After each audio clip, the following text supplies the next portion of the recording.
नमस्कार, मैं खुशी और आप देख रहे हैं हिंद सागर। आइए नजर डालते हैं आज की बड़ी खबर पर।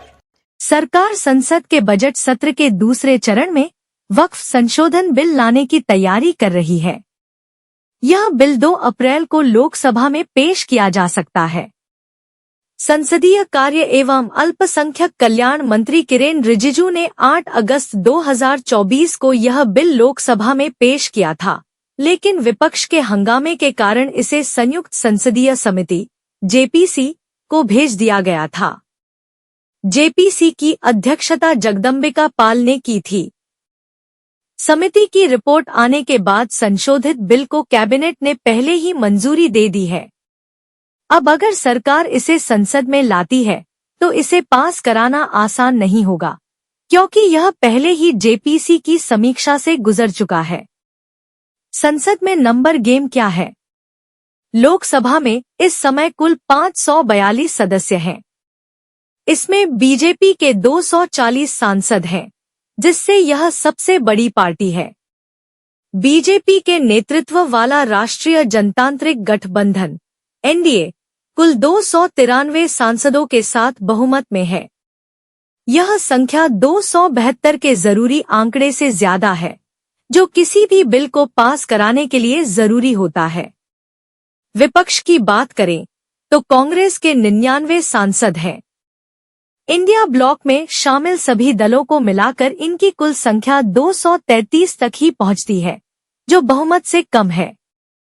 इसके अलावा आजाद समाज पार्टी के एडवोकेट चंद्रशेखर और शिरोमणि अकाली दल की हरसिमरत कौर बादल जैसी कुछ पार्टियां हैं, जो न तो एनडीए में हैं और न ही इंडिया ब्लॉक में। साथ ही कुछ निर्दलीय सांसद भी हैं, जो किसी गठबंधन के साथ खुलकर नहीं है। वहीं राज्यसभा में इस समय कुल 236 सदस्य हैं। इसमें बीजेपी के 98 सांसद हैं।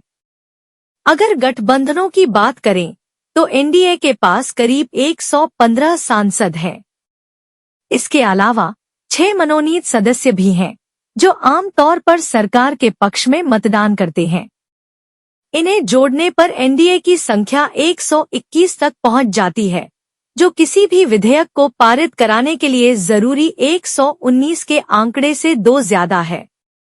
विपक्ष की बात करें तो कांग्रेस के 27 सांसद हैं और इंडिया ब्लॉक के अन्य दलों के 58 सदस्य हैं, यानी विपक्ष के कुल 85 सांसद हैं। इसके अलावा वाईएसआर कांग्रेस के 9, बीजेडी के 7 और एआईएडीएमके के 4 सदस्य राज्यसभा में हैं। कुछ छोटे दलों और निर्दलीय मिलाकर 3 सदस्य ऐसे हैं, जो न तो सत्ताधारी एनडीए में हैं और न ही विपक्षी इंडिया ब्लॉक में। क्यों सरकार को करना पड़ रहा है विरोध का सामना? सरकार का कहना है कि वक्फ संशोधन बिल से वक्फ संपत्तियों से जुड़े विवादों को सुलझाने का अधिकार मिलेगा। इससे वक्फ संपत्तियों का बेहतर इस्तेमाल हो सकेगा और मुस्लिम समाज की महिलाओं को भी फायदा मिलेगा। बीजेपी सांसद जगदम्बिका पाल की अध्यक्षता वाली संयुक्त संसदीय समिति जेपीसी ने एनडीए के घटक दलों द्वारा दिए गए 14 संशोधनों को शामिल करते हुए अपनी रिपोर्ट संसद में पेश कर दी थी। हालांकि जेपीसी ने विपक्ष द्वारा प्रस्तावित 44 संशोधनों को खारिज कर दिया। इसी वजह से विपक्ष इस बिल का विरोध कर रहा है और इसे विवादित मान रहा है। में अब तक के लिए बस इतना ही। फिर होगी आपसे मुलाकात ऐसी एक और बड़ी खबर के साथ। तब तक के लिए नमस्कार और देखते रहिए हिंद सागर। ऐसे ही लेटेस्ट अपडेट्स के लिए हमारे चैनल को सब्सक्राइब करें और तुरंत नोटिफिकेशन पाने के लिए बेल आइकन प्रेस करना ना भूलें।